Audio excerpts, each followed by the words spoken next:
Hi everyone, this is Mr. Curtis, and what I wanted to do today was spend a little time going through Google Classroom. And I realized that for a lot of you, this video is going to be nothing new. That a lot of you are already in good shape with your understanding of how Classroom works. But I also wanted to just give a little refresher, and there even might be a few things that are new.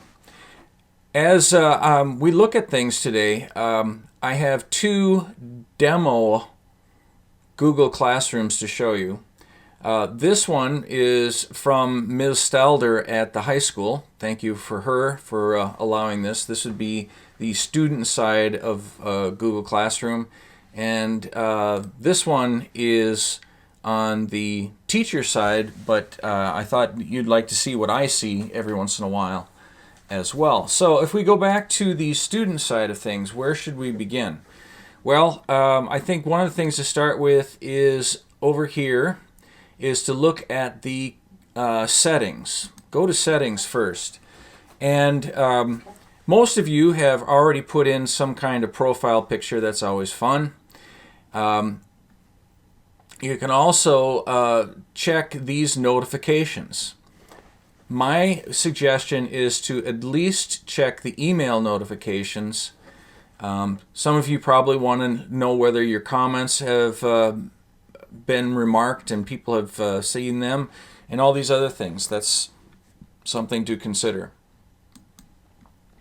Other things to look at over here.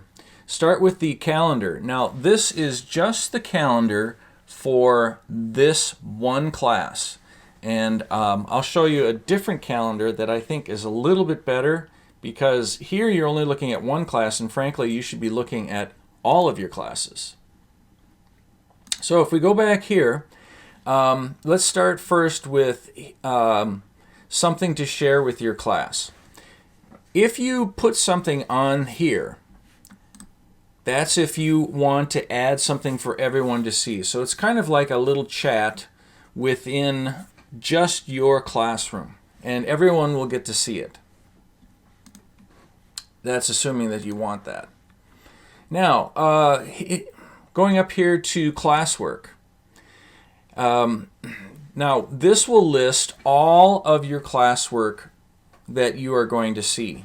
Now, this one, Ms. Stalder has put in quite a bit of stuff, but if you go over to my test and you look here, I've only put in 3 things. You're going to see something more like this. The thing that I did want to show you on here is Google Calendar, because now this opens up all the possible calendars that you might have that you want to see. Especially over here. Now, you are going to see all of the classes that are available to you. So I would be sure to click all of these, because that way all of your class calendars are going to show in one place. And here you can see it's set up by the week. If you want to change it, look over here. You can change it by the month. And so then things are split up and it looks more like a monthly calendar. If you go back to here, this test calendar, the one that I have,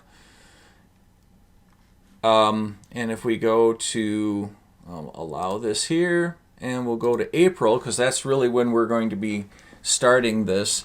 I've put in an assignment for the first week that we are going to have classes, so April 6th, April 8th, and April 10th. You will see something like that. Plus, as you can see with my calendar, I have all these other calendars that I could add. Oh, Green Bay Packers. Maybe I'll include that one as well someday. Okay, so I'm going to close out the calendars. And we'll go back to this class here. And this is, like I said, it's listing all of your classwork. This will come in very, very handy. The stream, that's what you're pretty comfortable seeing. This is the one that opens up when you normally start things. Now this will show everything that's posted. So if I include just a little comment, or if I put something interesting to read, that puts all of these things in here. Whereas if you hit classwork, that only lists items that pertain strictly to what you need to do. Okay, so back to classwork. Now, how do you go about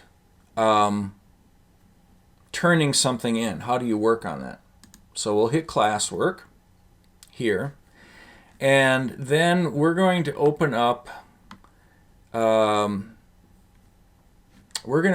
this thing that says Science Olympiad Contract. Now, this is just something that she put in here for them to look at. Now, to open everything up, click View Assignment. Now, there's two things in here as far as comments. Class comments. This is something to add if you want everybody to see for that classwork. So everyone in your class would see that comment.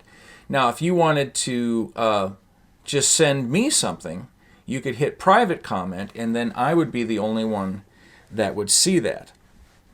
Now, when I post something into Classroom, there will be a sample document here, but if you click that, you will not be allowed to write on this.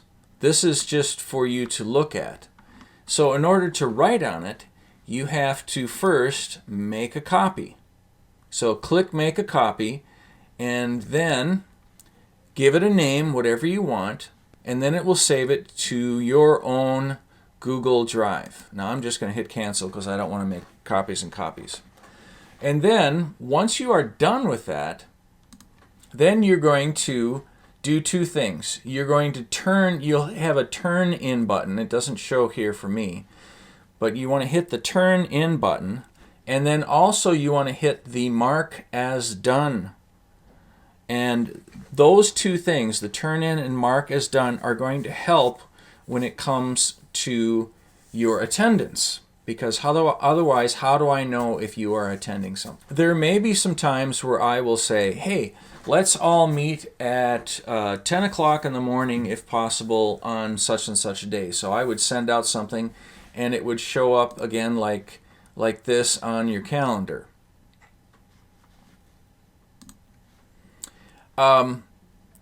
We may have just our own little classroom chats.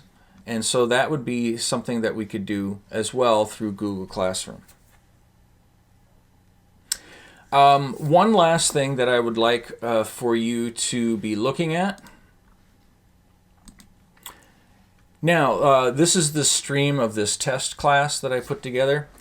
In all of your classes, you are going to have this link to your textbook. Please make sure that you have checked to see that you can get into your class accessed digital textbook. How's that for a horrible way of saying it? Just make sure that you can get into your textbook. Now, to get into your textbook, you need to have a couple things. You need to have your login code and then your password. Now, your password is going to be ECSD and your 4-digit lunch code. Now, if you don't have your login, check with me and send me an email, and I will send that back out to you. And also, you want to be accessing your textbook through this link, not the one that you used last year as a 6th grader. A lot of you have it saved up here as a bookmark from last year, and if you click last year's bookmark, a lot of times it doesn't work. So make sure you're using this link to get to your textbook. Okay, so that's about it for today. That was a very short and sweet review, and you may have some questions, and you may have some snafus later on with things. That's perfectly understandable. We're going to have some bumps in the road, as they say, when we do this stuff. So just hang in there, and we'll get things figured out, and hope to see you online soon.